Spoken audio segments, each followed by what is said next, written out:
We'll begin with a reign of terror. A few murders here and there.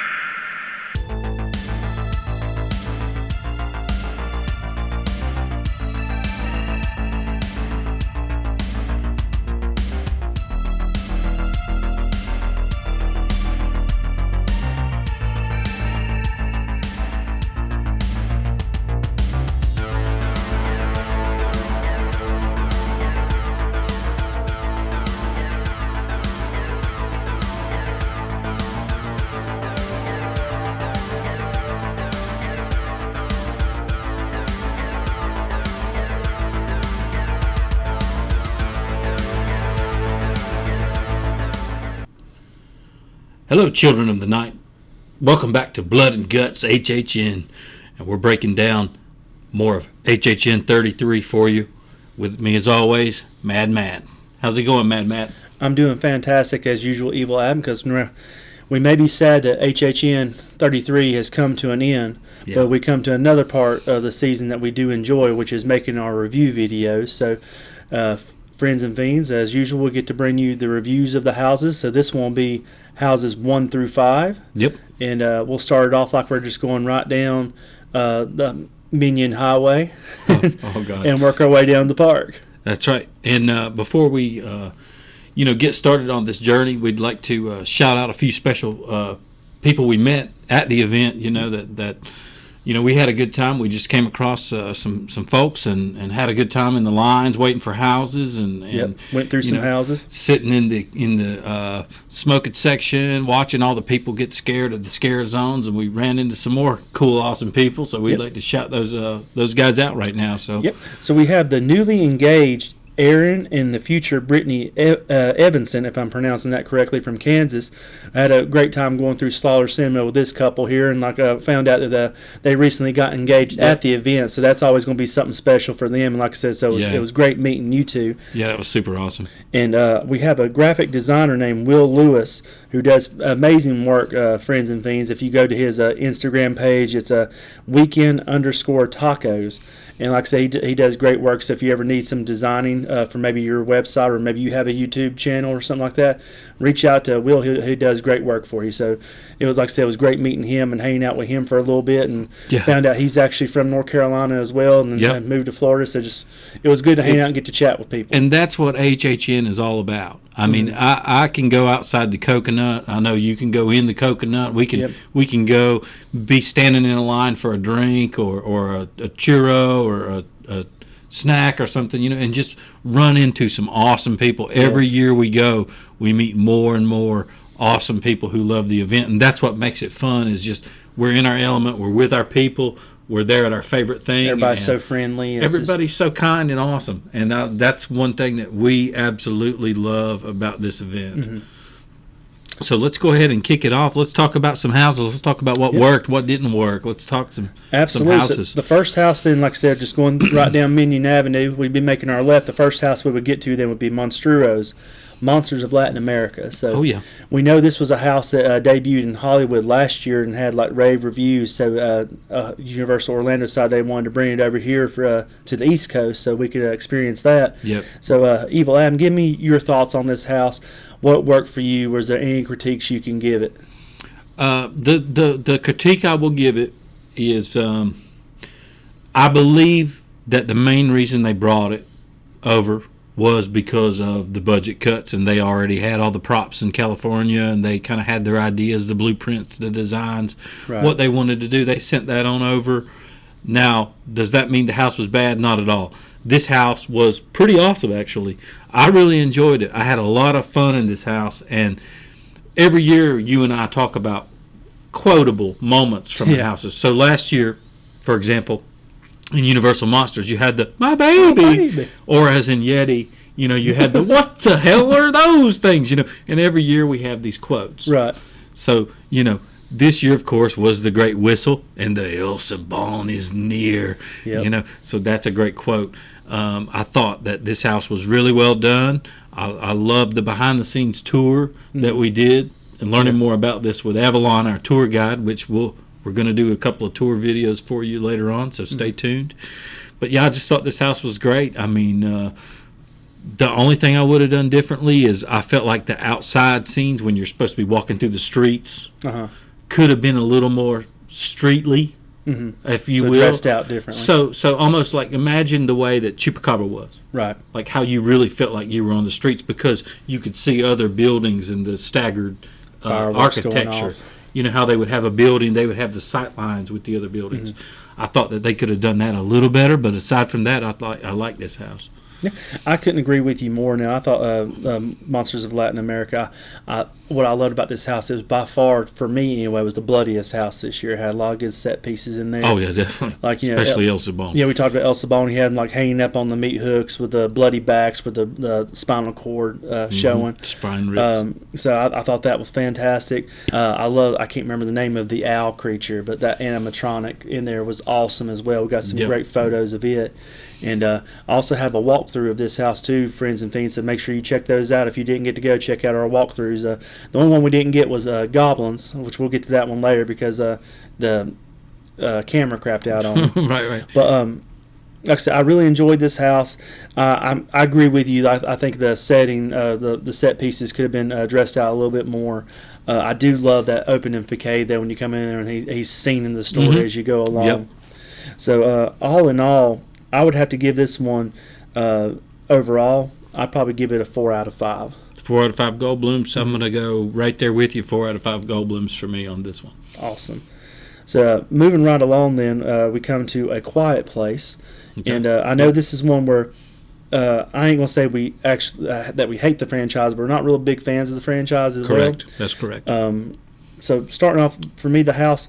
I thought the house did its job. It was really dark, and it seemed like the more times I went through it, the darker it would get. So I don't know if they were still just playing around with some of the scenes with the lighting. Yeah. We talked about that because you had gone through it before opening weekend.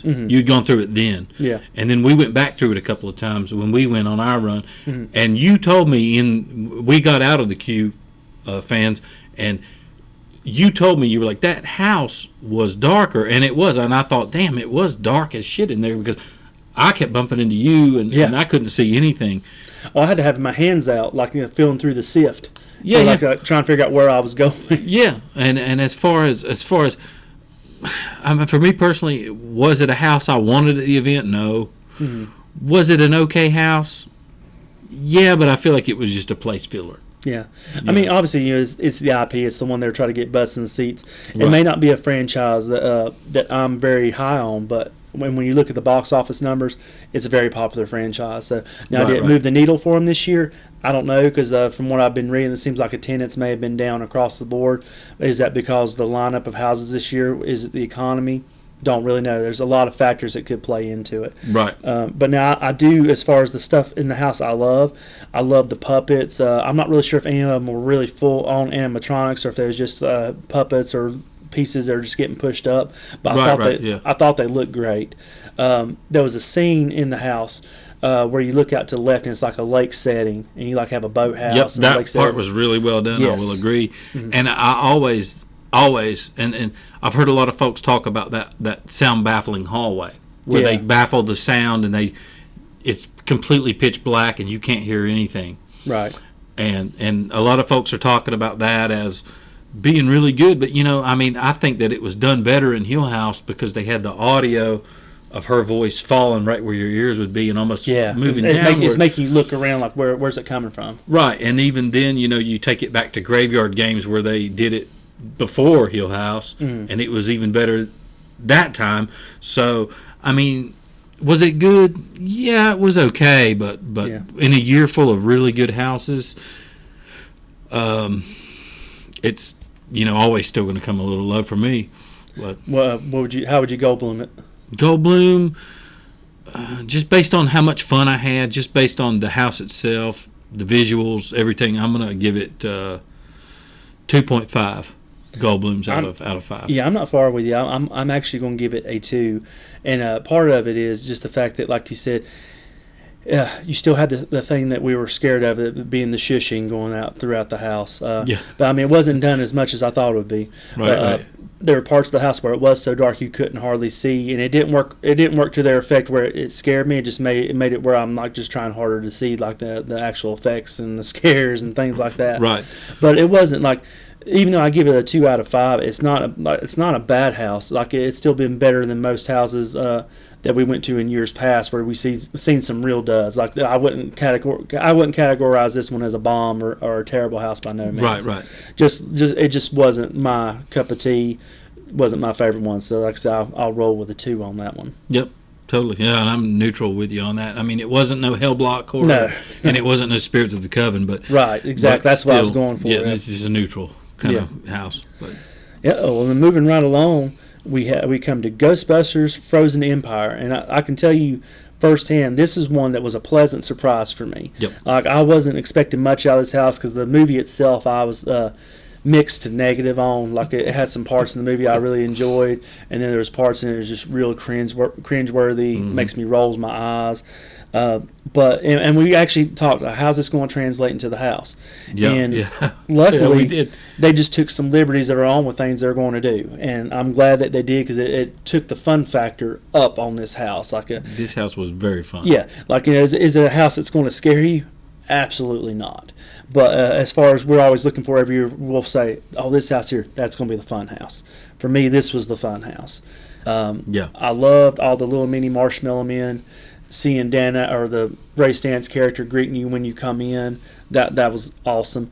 Then you get into that room with all the frozen people, and I mean the live actors, almost when you get into a room where there's all the dummies, you don't know who's going to move. It works that same effect, because you've got all those frozen dummies and one that looks frozen that moves. Yeah. It's fantastically done. I love the Easter eggs. I can let you speak to some of the Easter eggs that are in this house, but I really enjoy this house. How'd you feel about it? Well, you know, when I watched the film finally, I called you and I was very angry. Not at you, but of course, but at the film. And I was pretty angry that this was going to be a house. Yeah. This house was pleasantly surprising. It was awesome, and it just got more fun the more we did it. Yes, it did. And that last run, so we ended up, Friends and Fiends, ending our horror night stay with Ghostbusters was the last house we did the last night we were there. Yep. So that scene where you have Garaka and you have the librarian and you have, there was one more that was in that little... The terror dog. The terror dog, and it's all in that one little hallway area. It pinball scared everybody. Everybody got in that hallway. So it was 1, 2, 3, 4. It got everybody. Yeah. And I loved it. It was such a fun house. It was a pleasant surprise for me. Mm-hmm. And it was 10 times better than the film. One other Easter egg, too, that I loved about it. But we didn't get on any of our runs. We seen them behind the paint, but they put in Vigo. Yeah, we did not get Vigo, and I got him on opening weekend, and I can say the makeup on him was amazing. But luckily, you know, the house was still fun enough that it made up for that. Because I still saw him a few times, so that was still pretty cool. Yeah. And the slime, the river of slime, and the ghost miner from part 2. Yes. I mean, that part is enough to get me, and I'm not a fan of this film, as I've said many times. Mm-hmm. That was enough to get me involved. Oh, I agree. So it was just a fun house, a fun way to end the event was going through this. 2 more things we got to mention then before we Goldblum it, is the set pieces in this house were amazing. Like when you walked in and see the firehouse and it's snowing. Mm-hmm. I got goosebumps when I seen that. It's just amazing. Then you go to that end set piece when you got the Ecto-1 driving through the wall with the sirens on and the lights are blaring, and you see them fighting Baraka at the very end. I thought it was very, very well done. So for me, as far as the Goldblum go, I give this one 4.5 out of 5. Like I said, I really enjoyed this house, and I was so surprised how well it turned out. Yeah, I'm going to go 4 Goldblums out of 5 on this one for me, because like we said, pleasant surprise. And you know, we decided, you know, together, we were like, you know, what house do we want to end? So this is our last night at HHN, guys. Yeah. And we're like, well, what house are we going to end on? Well, hell, let's do Ghostbusters because it's fun. Right. And by the time, you know, it was a great choice, too, because those actors in that house, when we got the pinball scare, when we got all the scares, where the actors were really on point and giving their all, and that house just became great way to end the event on that house. So absolutely, couldn't agree more. Agree more. Moving right along, then we got Triplets of Terror. So I'm gonna kick it over to you, Evil Adam. Go ahead and give me your opening thoughts on this house. And opening thoughts, I have quite a few. Well, I did not really care for this very much. I think that they repurposed Eddie's trailer from last year. Yes. And I think that they went into their HHN storage closet and were like, let's throw a whole bunch of shit in here in this opening room. Wasn't the car from Last of Us, the police car? Yeah, the police car's in there. There's all kinds of props. And then, of course, you had the prop from a much better house, Bugs Eaten Alive, there at the entrance to the right.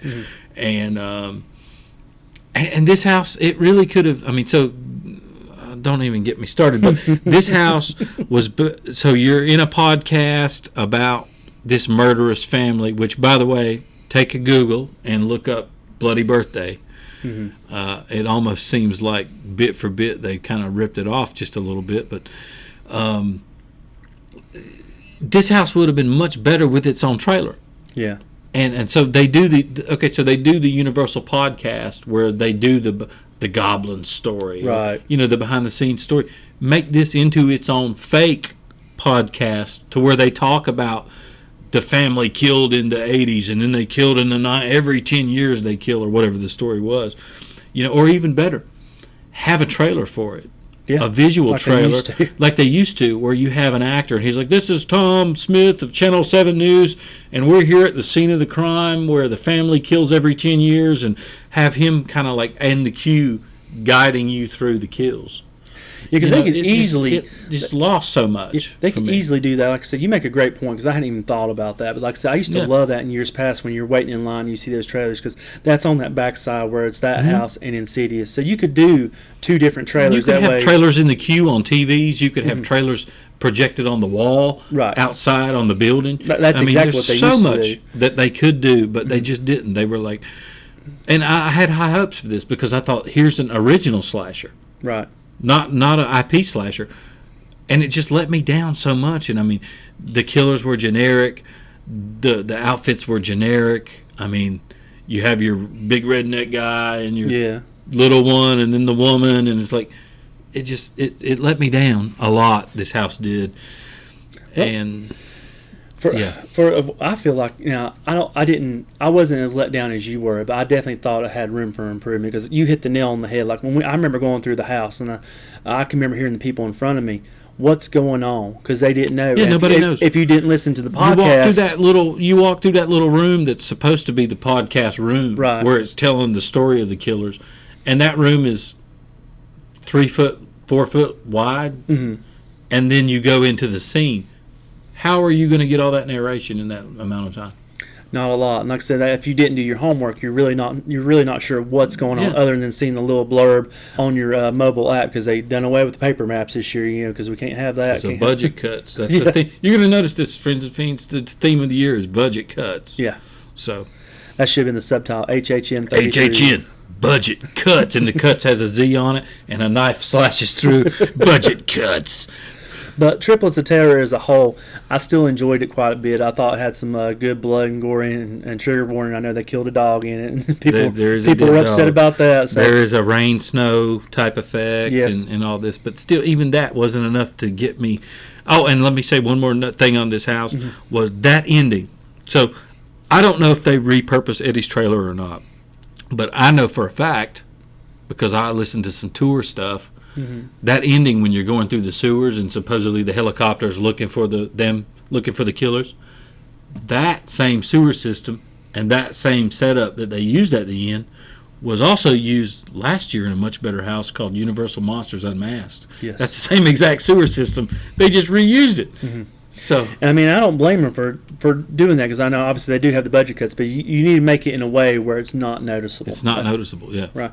But all in all, then, like I said, I still found this house enjoyable. It definitely wasn't like, it's kind of like, I still, we'll get to, like when we get to the Regnans video, I didn't think it was as bad as like obviously enjoyed it more than you. That's kind of what I'm getting. I enjoyed it more than you did, but I still think there's room for improvement. So as far as the Goldblums go, I'd probably give this one about a 3 out of 5. 3 out of 5. Yeah, I'm going with a 2.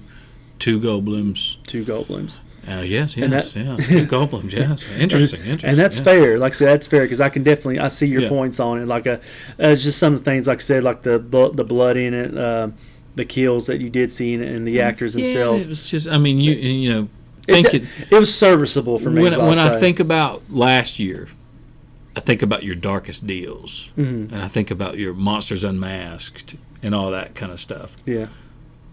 This one doesn't. This one is kind of like that Jake Paul Tyson fight. I mean, compared to that stuff, this doesn't even hold a candle. Right. So, you know. Well, last but not least, and that's going to bring us to our 5th house tonight. And then stick with us, friends and fiends. We'll have a second part to this where we'll rank the other 5 houses. But part 2. We're going to end this one. Dead again. Yeah. One more last time. And why do we only do 5? Because of budget cuts. Because of budget cuts. But no, we got the House of the Year, Insidious the Further. Oh yeah. So I'll begin with this one, and like I can definitely see why this one got House of the Year because I think by far this was the scariest house out of all of them. So I mean, you have everything. You have dark. You got Sift. You got strobe effects. You got awesome makeup on those the spirits and stuff. Yeah. The red-faced demon and the bride, the mask look great. Go ahead and continue. I cut you off. I'm sorry, but and like hearing that To the Tulips. Tiptoe Through the Tulips. I love that, and just the whole narrative of the house going through, and you're going into the other dimension, seeing where they're at. I thought it was extremely well done. The scare actors in this house, every single time we went, did their jobs amazingly well. I enjoyed the very ending, getting that triple scare from all of them. I thought that if you actually listen in our walkthrough video, I don't even know if I've talked to you about this. You actually hear me get got at the very end, and look at you, say, "Did you see that?" Yeah. Like I said, I thought it was well done. How about you, Adam? All right, let me start at the beginning. So you're going down the hallway, and I love this hallway. Same hallways they used in Tooth Fairy, same hallway they used in Bride of Frankenstein Lives, and I love it because you hear that voice that says, "Close your eyes and stick with me as we go into the further." And you hear this little voice, "Please be careful as you go into the further." And you get to that big ass door. And I think that the number one first thing that happens is in your mind you go, "That's a big ass door," but psychologically, that does something to you. Yes, it does. That makes you feel like I am shrinking. I'm getting smaller, and I'm about to go into this really bad place. Almost reminds you like Alice in Wonderland when she's exactly. Yeah. And that's the first thing that happens to your mind. And I didn't think about that until after we got back. I was like, "Damn, that's kind of a psychological trick on your brain." And as soon as you get in this house, I mean, you have, we learned a lot of stuff on the tour too. Yeah. That hospital scene with the man who can't breathe and all that burned up hospital, like this. That was extremely well done, how they dressed that out. Oh, and this whole house they were on Red Bull and crack cocaine because they were so in your face. Yep. I remember there was a bride in black here. Yep. And the same bride in black, as soon as I turned the corner, was now here. Yep. And then I turned the corner, and then you have the key-faced demon here coming out. And it was like they just went 1, 2, 3 and got my ass 3 different times. I'm glad you brought that up because you remember who designed this house that we found on the tour. That was such a pleasant surprise because he doesn't normally do IPs. Yeah. Dylan Koloff designed this. And that makes sense when you go through the tour. That's why these tours are so awesome. Yes. And so important if you're a diehard fan. I mean, if you're just going for like 1-2 days, maybe don't do the tour, but I digress. Yeah. But this house was such a pleasant surprise, and it's a long house. Right. You feel like you're in there for a really long time. And you are. And I remember coming out of that house, and I told you, and I mean, this wasn't on our recording because we didn't film it the first time we went through it. But I came out and I told you, you were in front of me. I said, "My pulse is so high right now." And these houses usually don't do this to me. So you think back to last year's Exorcist Believer, how scary that was. We were like, "Damn, Exorcist Believer is intense." Is intense. So this one said, "Hold my beer." Yeah. And they brought it. and I love this house. So I'm going to go ahead and Goldblum this one 4.5 out of 5 on my Goldblum scale. We're thinking exactly the same. And what's surprising is this is an actual franchise where we respect what they go for, but it's still not like our go-to franchises for horror. Totally but not. The house itself, fantastic job. And like I said, I agree with you, 4.5 out of 5 Goldblums. Like I said, I was blown away by this house. Yeah, and I just want to quickly touch on just a little bit more about the event really quickly. Is the coconut, we'll get a video for the coconut as well, and we got some stuff about the coconut. Coconut was done very well this year. Yeah. The whole event, it felt really good. Mm-hmm. I like the food, I like the drinks, I like the camaraderie, like the folks we shouted out at the beginning, the meeting new people, shaking their hands, learning their names, mm-hmm. where you're from, what brings you to the event. Mm-hmm. Was the whole event overall was really, really well done. Yeah, I agree. I had a great time. We'll tie a bow on that one at like one of our later videos. But like Evil Adam said, we'll have videos coming up on the coconut. Like I said, stick with us for part 2 of the ranking videos. We'll give you houses 6 through 10. There's going to be some tour videos coming up. Like I said, a lot of great content that we got coming your way, friends and fiends. We wish we could have got to you sooner. We've had some things come up, but we'll definitely get it out there. And like I said, that way you can hear our thoughts. But make sure that you like this video, subscribe to the channel. Houses 1 through 5 that we cover. Leave in the comments how you felt about those houses and where would they be on your Goldblum scale. Right. And as always, remember to stay spooky